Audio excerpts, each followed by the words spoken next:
Vestine na Dorcas ni abahanzi bakunzwe cyane bigaruriye imitima ya benshi. Ngiye kubagezaho amateka yabo n'indirimbo zabo. Ikaze ndi umugaragu w'ibyegeranyo n'amakuru Pelo TV Happy. Ngiye kubagezaho indirimbo za Vestine na Dorcas, indirimbo bakoze.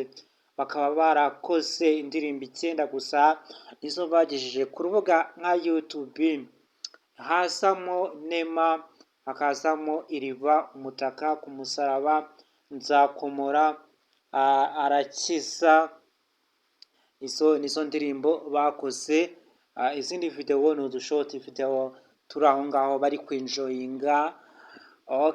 Ubundi Vestine na Dorcas bakaba baratangiye gukoresha urubuga nka YouTube ku itariki 24 z'ukwa 11 2011 nibwo batangiye gukoresha urubuga nka YouTube. Bakaba bamaze kurebwa na miliyoni 35. Murumva ko bamaze kwinjiza amafaranga menshi cyane ugereranyije na video bafite 9 zonyine. Bakaba bafite ibihumbi by'abasubscribers cyangwa se abantu babakurikirana bangana n'ibihumbi 393. Muri kumva ko na abantu benshi bakurikirana ugereranyije n'abandi bahanzi bafite indirimbo nyinshi, ariko bo bafite indirimbo 9. Muri video 9 bafite harimo n'utuvideo twa short bagiye bakora turi aho ngaho.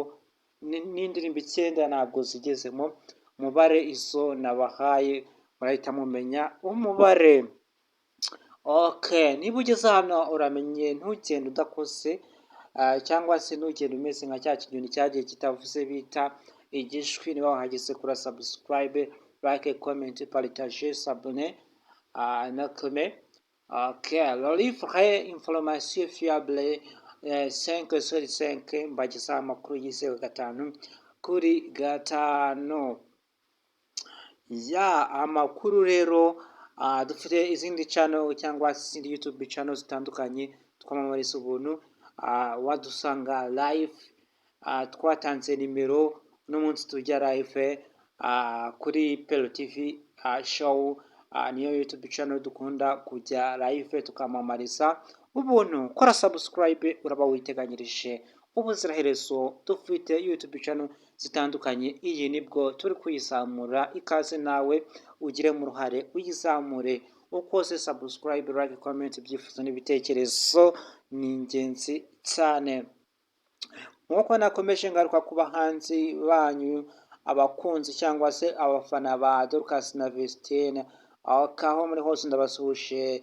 Nakomeje kugenda mbasuhutsa mbabwira ngo Nyagasani nakomeza abaha umugisha utagabanyije. Ndabakunda cyane cyane.